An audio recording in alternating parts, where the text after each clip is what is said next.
그래서 저는 아예 네이버냐 카카오냐 선택하라고 하면 두 말도 안 하고 반도체, 인터넷, 2차전지, 바이오라고 주셨는데 저는 오히려 지금 바닥이라고 볼 수 있는 게 2차전지를 지금 반드시 가져가야 되는 그런 종목은 아닐 수 있다.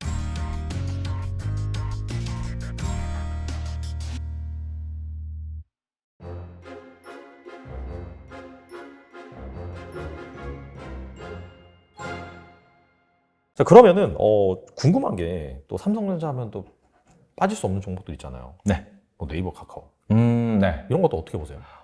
네이버 카카오. 제가 지난번에 이 자리에서 카카오를 겁나게 까고 왔는데 아직도 고점을 회복을 못하고 있고요. 그렇죠. 계속 떨어지고 있고요. 네.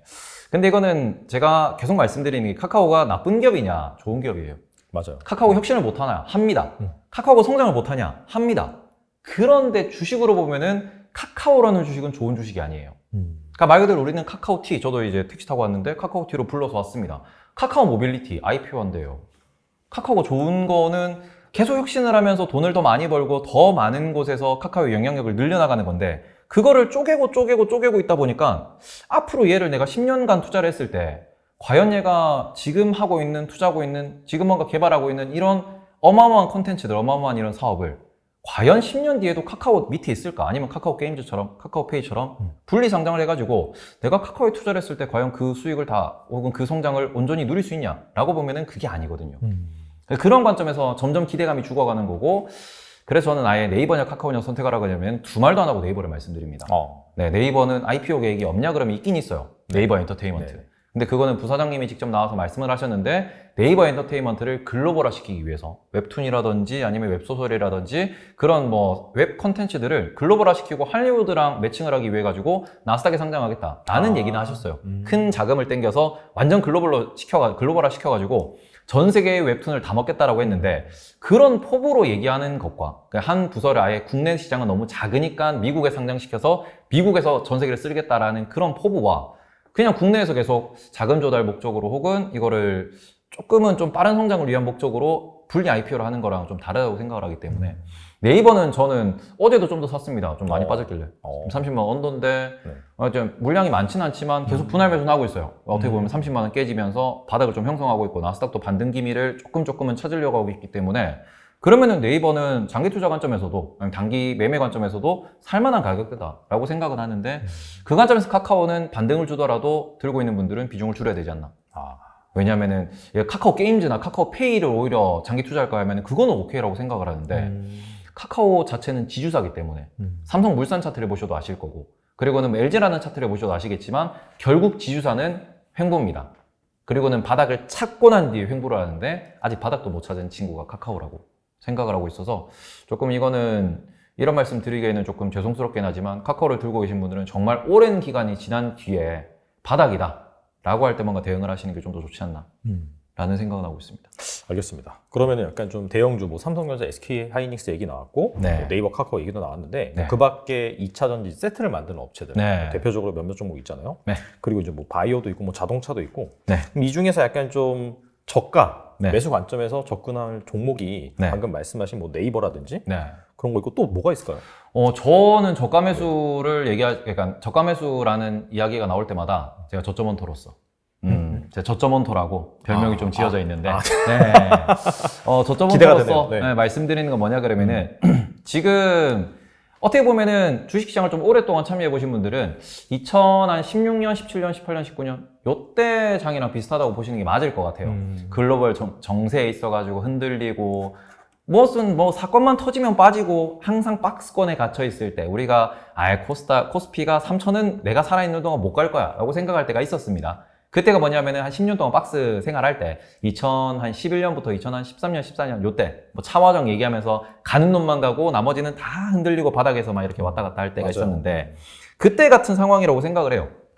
말 그대로 저가 매수 중에서도 정말 찐 저점을 찾아야 되는 거고 찐 저점 관점에서 보시면은 저는 지금 여기에 질문이 반도체, 인터넷, 2차전지, 바이오라고 주셨는데 저는 오히려 지금 바닥이라고 볼 수 있는 게 금리 인상 기간의 은행권 같은 경우에는 지금 주주 환원을 확대한다라는 얘기도 계속 나오고 있고 이제 국내에서 실적이 잘 나오는 EPS가 잘 나오는 이런 친구들이고 많은 분들이 뭐 여러 가지 팩터를 들어가지고 은행은 사면 안 되라고 말씀하시는데 기관 외국인이 환율 돌아설 때 제일 먼저 주워 담을 종목이 저는 은행이라고 생각을 하거든요.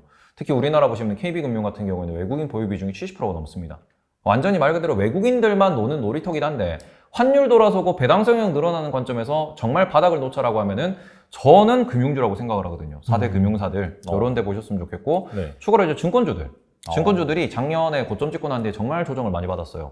뭐 그러니까 한국 같은 경우에는 그러니까 한국 금융지주라고 뱅키스 같은 경우에는 작년도에 이제 IPO 이슈로 많이 올랐다가 그게 조정을 받고 받아가지고 지금 꽤나 많이 떨어졌습니다. 근데 그런 종목들 같은 경우에는 오히려 이제 주주 환원이라든지 EPS 확대 이런 걸 놓고 봤을 때 조정 많이 받아서 바닥권에서 한번 잡아볼 만하지 않나라는 생각도 하고 있고요. 그나마 지금 나와 있는 것 중에서는 네이버도 말씀을 드렸는데 바이오는 개인적으로 좀 더 조정을 받을 것 같아서 네. 이게 조금 바이오는 지금 헬스케어 쪽에서도 오히려 헬스케어 쪽에서 뭐 장비 쪽 이런데 우리 클래시스, 제이시스 메디칼 이런데 같은 경우에는 수출이 늘어나면서 경쟁력이 부각이 되면서 이제 우상향을 그리고 있고 그러면은 뭐 살만하지 않나라고 볼 수 있는데 국내에서는 반도체 말고는 핵심 산업군에서는 저가 매수는 좀 어렵다라고 생각을 하고 삼성전자 하이닉스가 바닥권이니까요. 자동차도 그런 관점에서 저가 매수 할 만한 종목이 조금 보이긴 하거든요. 제가 이제 뭐 매주 컨텐츠를 진행을 하면서 이런 종목들 말씀을 드리는데 뭐 예를 들어서 한원 시스템 큰 종목이니까 그런 데 같은 경우에는 지금 M&A 이슈로 떴다가 많이 조정받아서 2019년 주가로 돌아가 있습니다. 배당도 상당히 좋은 편이고 사모펀드가 여전히 M&A를 바라고 있고 그러면은 뭐 그런 쪽은 사볼 만한 업종이다 볼 수 있는데 그렇다고 자동차 업종이 다 좋냐 그러면은 전기차 시대 전환해서 적응 못하는 친구들은 좀 어렵거든요. 그렇죠. 그런 것들 좀 구분을 잘 하시면서 접근해야 돼가지고 섹터별로는 저는 반도체 그리고는 뭐 금융 쪽을 바닥 매수로 보고 있고 나머지는 개별 기업을 공부를 많이 하셔야 바닥 매수를 좀 할 수 있다. 그 정도로 말씀을 드리고 싶습니다. 근데 증권주 같은 경우에는 아무래도 시장이 좀 반등을 해야지 좀 반등할 수 있는 그런 부분이 있잖아요. 그렇다면은 약간 좀 확실히 좀 하반기로 갈수록 그래도 약간 여건이 나아진다라고 이제 보시는 거겠네요. 올해가 아니더라도 내년도에는 나아진다라고 보고 있기 때문에 그런 관점에서 저는 접근하면 좋지 않을까라고 생각을 하고 증권주가 되게 복잡해요. 왜냐하면 증권주에는 채권의 가격도 녹아 있고 그다음에 부동산 가격도 녹아 있거든요. 이제 증권사들이 본인들의 자본을 활용해 가지고 부동산 투자도 많이 하고 프로젝트 파이낸싱도 많이 하는 데다가 거기다가 채권 투자를 하고 그것 때문에 이번에는 이제 1분기에 몇몇 기업은 쇼크도 좀 났습니다. 채권 가격, 자산 평가 가치가 떨어지면서 그런 얘기도 나오긴 했는데 그런 것들을 다 종합하더라도 결국 우리가 주식시장에 관심을 많이 갖는다라는 거, 해외 투자를 많이 한다라는 거 이런 관점에서 보시면은 결국에는 이제 해외 투자가 늘어나면서 수수료가 더 늘어나고 국내 주식에 대해서 여전히 우리는 이제 1일 거래 대금이 지금 뭐 8조, 10조, 15조 이렇게 얘기를 하거든요. 근데 코로나 이전 보시면 5조 넘긴 적이 별로 없었어요. 네, 5조, 그때는 5조 10조 얘기했는데 지금 10조에서 20조 얘기하니까 확실히 많은 돈이 증시에서 놀고 있고 그런 관점에서 여전히 증권사는 앞으로도 우상향할 수 있는 매력적인 그리고 대한민국이 좀 더 이제 금융 강국으로 나아가는 과정에서 좀 더 매력적인 섹터가 될 거라는 생각은 하고 있습니다. 그 말씀을 들으니까 저도 기억이 나는 게 최근 기사에서 보니까 주식 투자자들 대상으로 설문조사를 했는데 여전히 코로나 이후에 주식에 시작을 해서 남아있는 분이 한 50% 정도 되더라고요. 그죠. 확실히 시장이 안 좋다 하더라도 여전히 주식시장에 머물러 있는 그런 투자들이 많다. 그렇게 볼 수가 있겠네요. 네네. 그렇다면 2차 전지에 대해서는 특별히 이제 의견을 제시해 주지 않으셨어요. 네네. 근데 최근에 약간 좀 이슈가 있었죠. 시티그룹이 삼성 SDI 목표가를 완전히 반토막 내버렸어요. 네. 그래서 2차 전지 주식이 이제 옥석 가리기가 진행되는 것 같긴 한데 앞서서 이제 코스닥 시장 말씀하셨을 때 체질이 바뀌었다. 네. 이제 시가총액 상위들이 2차 전지 주식이다라고 말씀하셨잖아요. 네. 그렇다면 여전히 약간 좀 견조하다고 볼 수 있는데 그렇다면 이 옥석 거래기가 시작된 상황에서 어떤 주식을 좀 주목해야 되는지 궁금합니다. 2차 전지는 제가 두 가지 관점에서 말씀을 드려요. 지금 같은 경우에는 폭발적인 성장을 보여주고 있습니다. 그럼 그런 관점에서 2차 전지도 조금 더 공부를 해보시면은 나눌 수 있어요. 세트 업체가 있습니다. 지금 SK 이노베이션, 물론 이쪽도 카카오랑 비슷하죠. SK온이라고 하는 IPO 이슈 때문에 그쵸. 이 동네는 좀 빼더라도 LG엔솔, 삼성 SDI 세트가 있고요. 그 밑에 지금 우리가 양극재라고 부르는 친구들이 있고요. 음극재라고 부르는 친구도 있고 거기다가 첨가재라고 부르는 친구도 있고요. 그 밑에는 또 분리막도 있고요. 동박이라는 기업들도 있습니다. 말 그대로 2차 전지에 들어가는 소재, 재료가 많다 보니까 거기도 소부장들이 좀 나누어지고 있어요. 장비 같은 경우에 PNT는 주가가 최근에 엄청나게 폭등을 하기도 했는데 이런 애들 보시면은 저는 이렇게 말씀드리는 게 2차 전지가 지금은 폭발적인 성장기입니다. 그럼 성장기에 시장에 돈이 많으면은 다 같이 올라가지만 시장에 돈이 지금 많이 줄어들었고 없죠. 그러니까 맞아요. 양극재가 오르고 나면은 양극재가 조정을 받습니다. 그동안 음극재가 올라요. 또 조정을 받아요. 그동안 또 장비가 오릅니다. 또 조정을 받고 그동안 동박이 오릅니다. 순환매거든요.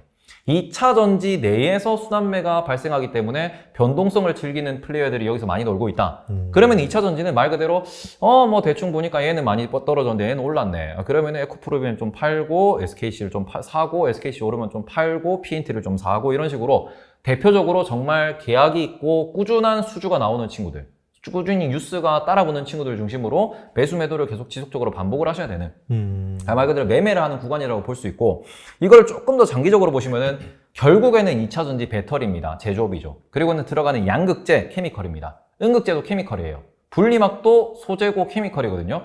그럼 얘네들이 결국에는 어느 정도 성장을 하다가 나중에 멈출 겁니다. 그러니까 말 그대로 우리가 어떻게 보면 쭉 올랐다가 큰 조정을 받고 그 다음부터 우상향을 적당히 보이는 그런 관점에서 원자재 가격이 뛰고 떨어짐에 따라 가지고 지금의 화학업종과 비슷한 모양새를 보일 거다. 그때 되면 영업이익을 정말로 낼 수 있고 주주환원을 정말로 잘해줄 수 있는 규모의 경제가 있는 기업들 중심으로 이제 등락이 좀 만들어질 거고, 나머지는 그냥 돈 버는 대로 혹은 혹은 테마주처럼 이렇게 왔다 갔다 결국은 구분이 될 거기 때문에 앞으로 한 2, 3년 정도는 매매를 좀 적극적으로 할 수 있겠지만 그 이후에는 정말로 돈 버는 영업이익을 내는 이런 기업들 중심으로 결국에는 이제 시클리컬 산업으로 들어갈 것이다 라고 보시면서, 큰 돈을 태우는 거는 지금은 좀 위험하지 않나 라는 생각을 하고 있어요. 그러면서 지금도 2024년 거를 선반영했다라고 하는데 부러질 때 보면 대충 30% 50%는 다 부러지거든요. 올라갈 때 보시면 30% 50% 그냥 다 올라갑니다. 그러니까 변동성을 즐기되 분할 매수, 분할 매도 이런 관점으로 매매만, 순환매만 계속 좀 2차 전지 sek터 내에서만 순환매를 하시면 좋을 것 같다. 그리고 옥석 가리기는 딱 하나입니다. 공시에서 정말로 우리가 GM에 납품해, 우리가 포드에 납품해, 우리가 현대차에 납품해, 우리가 SK 납품하고 우리가 LG 납품해, 이런 것들이 있는 종목들, 정말로 증권사 레포트가 나오고 분석 보고서가 나오는 그런 종목들만 건드시면서 분할 매수, 분할 매도를 꾸준히 원칙적으로 지키면서 하시면은 좋지 않을까라고 생각해서, 2차 전지는 정말 여기는 기술의 싸움이에요. 그렇죠. 네, 그래서 저는 딱히 2차 전지 매매를 잘하는 분들한테는 이런 식으로 하면은 좀 더 수익을 낼 수 있지 않을까요? 이 정도까지는 빠지지 않을까요? 이 정도 되면은 팔아야 되지 않을까요? 정도의 얘기는 제가 라이브 방송에서 꾸준히 말을 하지만, 저도 매매를 자주 하고 잘하는 스타일은 아니기 때문에 몇몇 종목들만 트레이드를 하고 있거든요. 그래서 비중도 그렇게 크게는 안 가져가고 제 포트에 한 10% 20% 정도를 왔다 갔다 하면서 그냥 말 그대로 변동성만 즐기는 정도인데, 매매를 잘하면 잘할수록 돈을 벌 수 있고, 매매에 어떻게 보면은 익숙하지 않은 분들은 물려있고 내 평단에 왔는데 왜 더 안 올라가지? 왜 또 떨어지지? 이런 것들이 반복될 수밖에 없는 곳이기 때문에 본인이 얼마나 차트에 좀 친숙하고 그리고 얼마나 매매에 친숙한지에 따라 가지고 조금 조절을 하면서 접근하셨으면 좋겠어요. 지금은 약간 좀 개인 투자가 뭔가 이게 투자를 하기에는 난이도가 좀 높은 영역이다. 그렇게 볼 수가 있고, 대신에 아직까지는 이게 뭐 성장률이 꺾이거나 그런 건 아니잖아요. 그죠. 앞으로도 더 올라갈 수 있습니다. 근데 우리가 작년에 10배 갔던, 재작년에 10배 갔던 그런 친구들이 앞으로 10배는 못 가고, 그쵸. 말 그대로 목표 주가가 지금의 2배씩, 3배씩 되는 건 맞지만 가는 동안 요렇게 오랫동안 많이 흔들리면서 갈 거다. 변동성을 즐길 수 있는 분들이 중심으로 투자를 하시고, 오히려 스트레스를 받기 싫으시면은 좀 더 안정적인 곳에서 투자를 하셔도, 트레이드를 하셔도 상관없다. 2차 전지를 지금 반드시 가져가야 되는 그런 종목은 아닐 수 있다. 그 정도로 정리하면 좋을 것 같습니다.